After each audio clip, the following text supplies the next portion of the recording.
जय श्री कृष्णा। राधे राधे भक्तों, आप सभी भक्तजनों का हमारे यूट्यूब चैनल कृष्णा दासी पर स्वागत है। हम आशा करते हैं आप सभी भक्तजन स्वस्थ और मंगलमय होंगे और लड्डू गोपाल जी की सेवा का भरपूर आनंद ले रहे होंगे और उनका आशीर्वाद भी आप पर अपरंपार बरस रहा होगा, ये मिलिए हमारे लाला से।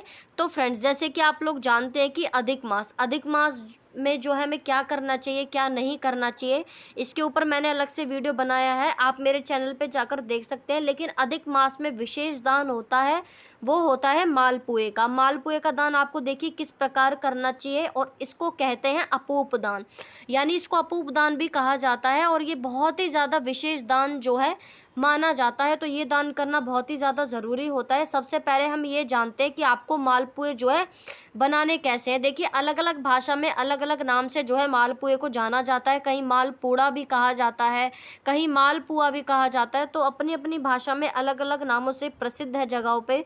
तो आपको जो है आटे के मालपुए बनाने हैं, और उसमें जो है थोड़ा सा खोआ डालना है और देसी घी डाल के, आपको चीनी के बनाने नहीं है, आपको गुड़ के जो है मालपुए बनाने हैं। आपको उसमें चीनी नहीं डालनी है, तो आप जो है गुड़ डालकर भी मालपुए बना सकते हैं, और वो मालपुए का आपको जो है दान करना है। मालपुए का बहुत ही ज़्यादा विशेष महत्व है, और दान करने का भी बहुत ज़्यादा विशेष महत्व है। ये मालपुए आपको देखिए कितने दान करने हैं, तो मालपुए आपको दान कर रहे हैं 33। इस बात का आपको जो है विशेष ध्यान रखना है, क्योंकि हमारे यहाँ हिंदू धर्म में जो भी दान होता है उसकी संख्या रहती है 1000, 1011, 108 या फिर 501 या फिर 51 या 31 या फिर 11। तो ऐसी हमारे हिंदू धर्म में जो है संख्या रहती है, लेकिन अधिक मास में इसकी जो है महत्वता वो होती है 33। और ये अधिक मास की कथा में भी इसका वर्णन आता है, आप उस कथा को पढ़ें तो ये दान करना बहुत ही ज़्यादा विशेष माना जाता है। तो आपको ये दान करना है, और मैंने आपको पहले भी कहा है कि अधिक मास में हम जो भी दान करते हैं उसका जो है 10,000 गुना हमें जो है फलदायी होता है और फल प्राप्त होता है। तो 33 मालपुए हमें बनाने हैं, और प्रयास करें आप घर पर बनाएं। आपको रेडीमेड नहीं लाने हैं, आपको बाहर से लेकर दान नहीं करना है, वो दान आपको फिर लगता नहीं है। तो आप कोशिश करें कि आप घर पर ही बनाएं, और आपको आटा लेना है और थोड़ा सा गुड़ लेना है और देसी घी लेना है, फिर मालपुए बनाने हैं।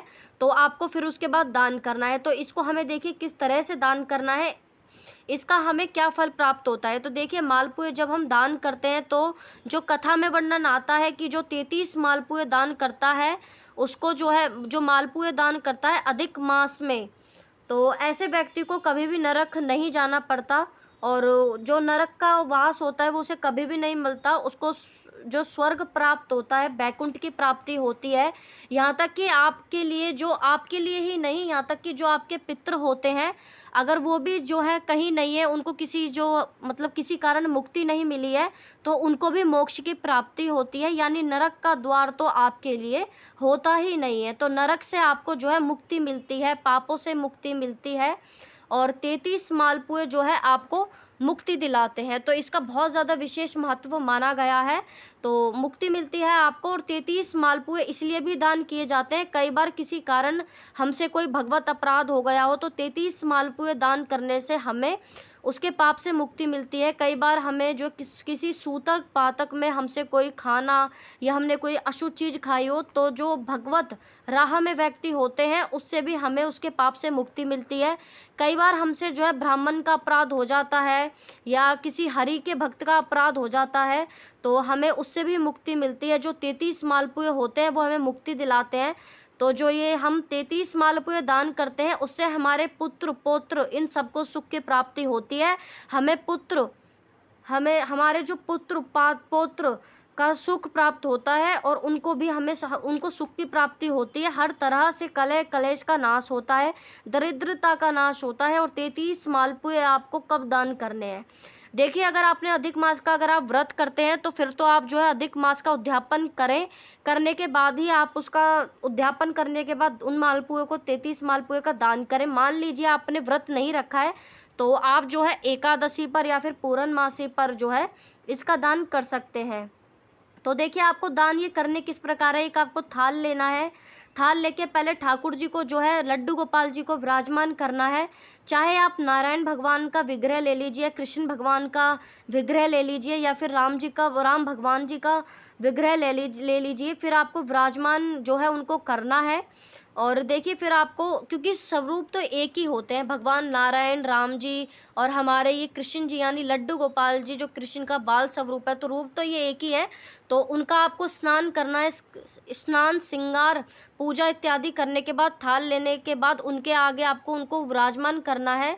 जो थाल में आपने मालपुए रखे हैं उनको विराजमान करना है, और एक एक मालपुआ आपको उठाते हुए और ठाकुर जी को भेंट स्वरूप देना है। ठाकुर जी के नामों का जो है वर्णन करते हुए आपको मालपुए जो है उनको अर्पण करने हैं। केशवाय नमः, गोविंदाय नमः, यानी जितने आपको उनके नाम लेकर ये अर्पण करने हैं। और आपको ये मन में भाव रखना है कि हमारे गोपाल जी, हमारे ठाकुर जी जो है उसको चाव से खा रहे हैं, बड़े चाव से प्यारे पा रहे हैं। तो जो भी आपको नाम आते हैं सरलता से आप वो नाम ले लीजिए।